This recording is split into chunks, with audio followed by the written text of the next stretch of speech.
হঠাৎ লবণ কোম্পানির বাইকের ফুয়েল ইন্ডিকেটর লাফাতে থাকে। তখন আমি ধানমন্ডি। ভাবলাম, যেহেতু আমি সবসময় ফুল ট্যাঙ্ক করি, তাহলে একটু তেলটা চেক করে দেখি কতটুক তেল আছে, কাঙ্ক্ষিত পাম্পে যেতে পারবো কিনা। যথেষ্ট তেল আছে, পাম্প পর্যন্ত যেতে পারবো। জোশ। আমি যে পাম্প থেকে তেল নেই, ঢাকা সিটির মধ্যে মোটরসাইকেল চালকরা তেল ভালো বলে এমন প্রথম 5টি পাম্পের মধ্যে একটি পাম্প। পাম্পে ঢুকতেই দেখি মোটামুটি ভালোই লাইন, অপেক্ষা করতে হবে। আস্তে আস্তে আগচ্ছিল, হঠাৎ একটা লেখা চোখে আটকে যায়। ঠিক যখন 9টা 49 বাজে, তখন একজন বলতেছে, আর 4 মিনিটের মধ্যে যারা তেল নিতে পারবেন তারাই তেল নেবেন, বাকিরা 15 মিনিট অপেক্ষা করবেন। আমি ভাবলাম 4 মিনিট অনেক সময়। টুকটাক করে আগাইতেছে। মনে হচ্ছিল এই 4 মিনিট লাইফের অন্তিম শেষ 4 মিনিট। আমার সামনের বাইকার ভাই খুব রিকোয়েস্ট করলেন তেলটা যেন তাকে দেওয়া হয়। তারা রাজিও হলো। ওমা! আমি যখন গেলাম আমারে বলে 15 মিনিট অপেক্ষা করেন। আমিও ভদ্র মতো রিকোয়েস্ট করলাম, বললাম যে ভাই আমি ধানমন্ডি থেকে এসেছি। তারা রাজি হলেন এবং কত টাকার তেল নেব সেটা জানতে চাইলেন। আমি বললাম ফুল করব, যতটুকু ট্যাঙ্কে যায়।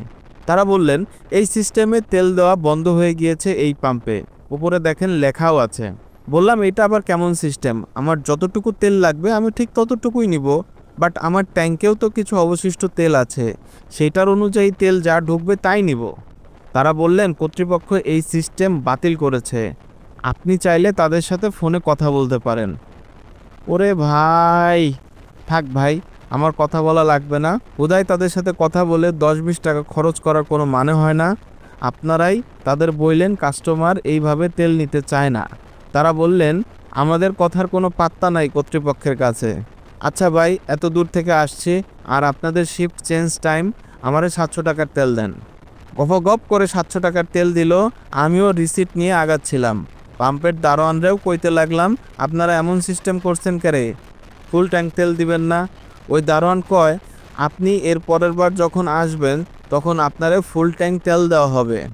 ওর এই বিটলামি কথা শুনে নিজেকে কন্ট্রোল করে আমি ওকে বললাম, ব্যাপারটা হয়তো আপনি ফান করে বলছেন, বাট এগুলো সিস্টেম বহির্ভূত।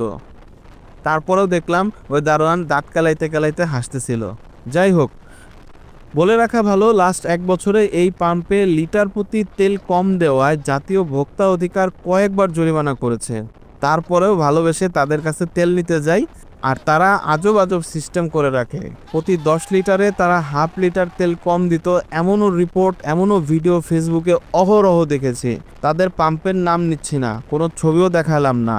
যারা বুঝার তারা এমনিই বুঝতে পারবেন। আমি আর হয়তো তাদের এমন সিস্টেম থাকাকালীন তাদের পাম্পের তেল নিতে যাব না। টাকা পয়সা খরচ করে তেল নিব, এত সিস্টেম মেনে তেল নেওয়া তো সম্ভব না ভাই। মাগনা দিত তাইলে একটা ব্যাপার ছিল। তাদের যেমন কর্তৃপক্ষ এমন সিদ্ধান্ত নিয়েছে, তেমনি জাতীয় ভোক্তা অধিকার কর্তৃপক্ষও যেন বিবেচনা করে এটা আসলে কতটা যৌক্তিক। সো আজ আমি যাচ্ছি, দেখা হবে নতুন কোনো ভিডিওতে।